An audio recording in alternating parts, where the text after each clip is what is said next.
Hey guys, Ben here, and welcome back to Bloodborne.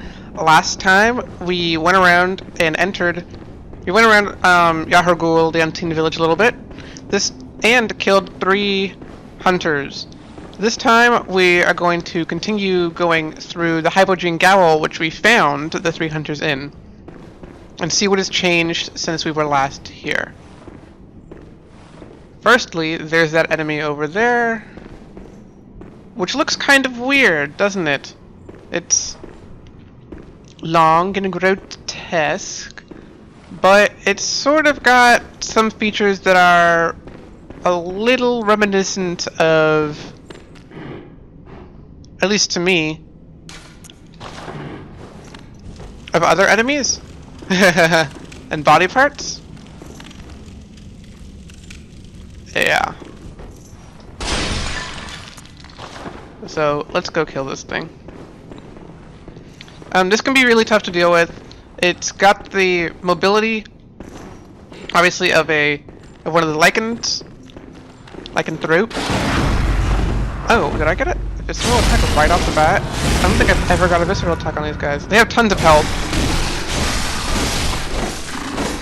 And apparently, study that video closely. That's where you shoot. So if you hadn't saved Adela the Nun earlier, come here, she would have left a drop for you right here. Instead, what is this? A snatcher that has been killed. And this is so interesting to me. I think all of them drop two bloodstone chunks. And it really makes, to me, Snatchers extremely sad characters, because they, say wholeheartedly believed that they were doing the right thing. They were trying to probably, do experiments to try to create, this is my interpretation, to create something to end the knights, the perfect hunter. Instead, they were turned into the experiments themselves, and any that were deemed unuseful were killed.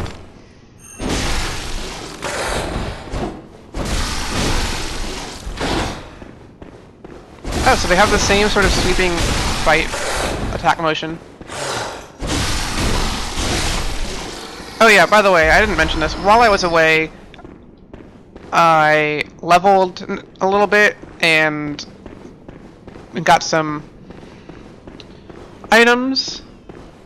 And what else did I do? I leveled my weapons a little bit. And here's another snatcher. So the crazy thing about all that is, in the last episode, I finished using up all of my fire things. My fire paper. This enemy is weak to fire. I also have no urns, so let's see how this goes.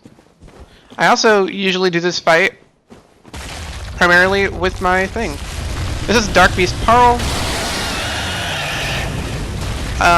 At this point in the game, usually it can be pretty easy, but I'm not really equipped to fight it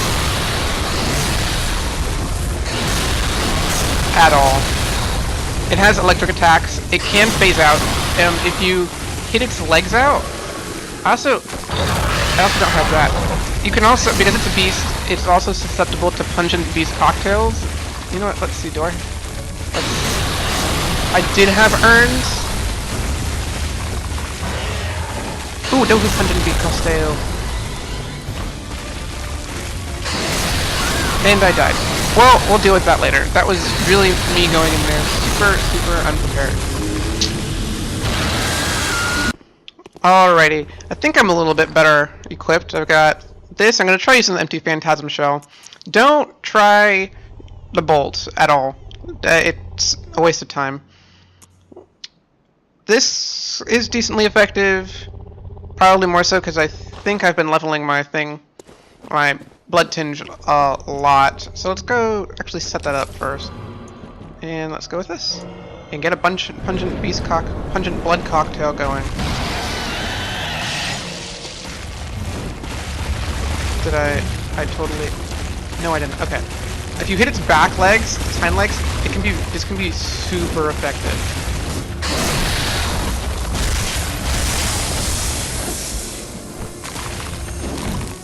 It can knock him down and just do tons of damage. So he has these sweeping moves where what he'll do is he'll... That's an explosion. I think in standard game he can only do that twice, but don't quote me on that.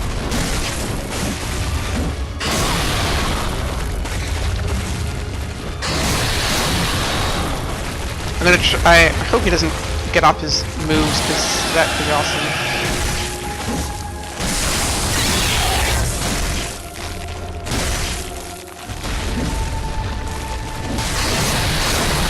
So yeah, every so often he's gonna recharge himself. Let's see how good this does.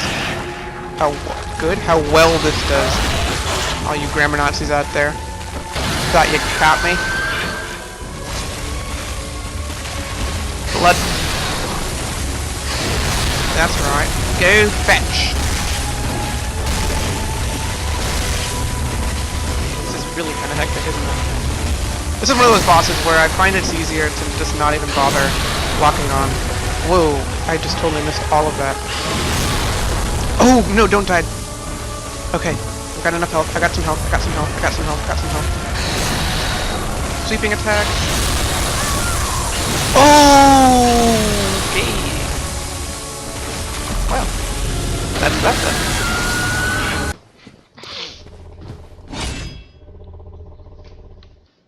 Alright, and we're back.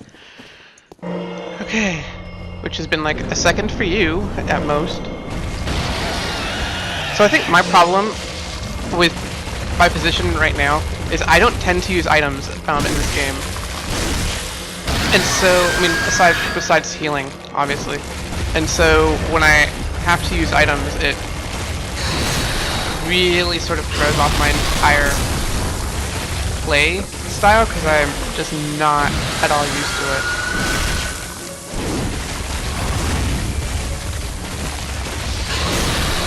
You weren't supposed to sweep under the rug? Oh my god, I'm just doing really bad. Okay. Let's just start wailing on the pool. Oh, sweet.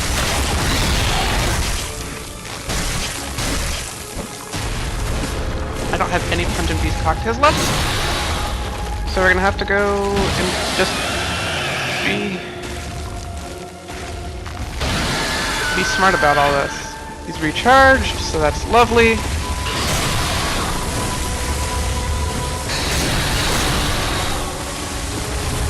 I'd love it if you didn't hit me anymore. Beast thing.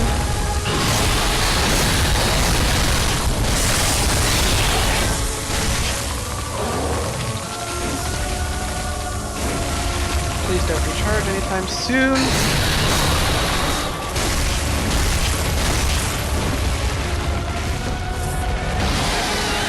And you did it. And you recharged. Right after I asked you not to. I asked politely, and you just ignored the crap out of me.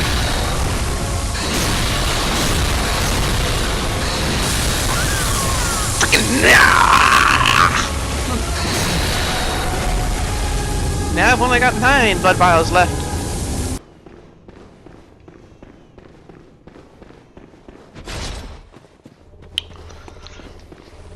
Okay. Take 3, 4, 7. Don't remember where. Wait, how did I run out of bullets? I didn't shoot anything.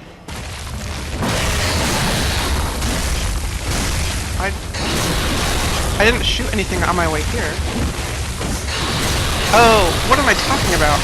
Dude, Ben.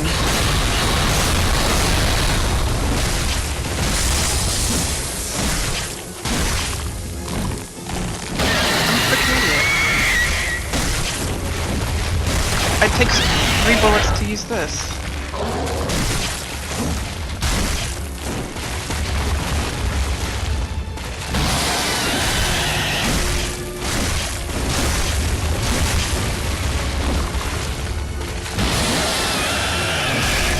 Check that out. I just ran right up on top of him and just attacked the crap out of this dude, and he's about to be dead. Maybe I just should have started with that instead of being all clever and stuff. Spark Hunter badge. What do you get? What does that do? Is it this one? Is it a key? Badge crafted in secret by Archibald, the infamous eccentric of the Healing Church, for his friends. Archibald was fascinated by the blue sparks that emanate from the hides of the Darkbeasts, and dedicated his life to its artificial reproduction, in a style of inquiry that incidentally closely followed the mythology of Byrgenwerth. That's very interesting. And that might be actually one of the reasons, I think, to me, the thing that makes that most interesting is that it was sort of in, I said it was sort of in following with Byrgenwerth, and I think it means more than in the mythology of creating something to just how they went about creating things to destroy the beasts. Because from the sound of it, you know, he must have studied them extensively, and it is sort of recognized that, at the very least, Ron the Vacuous Spider was once a student of Byrgenwerth, or at least of Master Willem, and that they most likely studied and were in close workings with the beasts themselves, or at least the originator, the progenitors, namely the Thumerians, which is what the Queen of Yharnam is, whom we've seen before, and it's what the tombs are known as. The Thumerian Labyrinth is where stuff happens. So I think I can't really think of anything else to do right now. Maybe to set up what we're going to do next, I'm going to go to the Cathedral Ward and speak to someone we haven't spoken to in quite some time. See if you have to say anything. Same as before. Which way do I want to go? This way. So by the way, Darkbeast Paarl is an optional boss. And not only is he an optional boss, but he's an optional boss we could have fought way earlier. When we actually were taken to Hepjingaul by the, what are they called? By the, dude, it's escaping me. When we were taken there earlier by a Snatcher, at that time, if you really wanted to, you could have fought him. And he would have been most likely very difficult. I've never done it. I kind of like fighting him then and there because that area is so difficult, at least for me to get through, that I really like the idea of fighting a boss that is sort of easy there. At that point in the game, just, you know, so that I have the feeling of having a win of some sort. But let's go talk to Alfred, whom we haven't spoken to in a while, and ask him something we haven't asked him about to see you safe. In the same amount of time. Now, let's think up something to discuss. Just tell me what piques your interest. In his time, Master Logarius led his executioners into Cainhurst Castle to cleanse it of the vile bloods. But all did not go well, and Master Logarius became a blessed anchor, guarding us from evil. Tragic, tragic times. That Master Logarius should be abandoned in the accursed domain of the vile bloods. I must free him, so that he may be properly honored in martyrdom. I bid you farewell. It has been a pleasure. May the good blood guide your way. Well then, with that, I think we'll call it a day.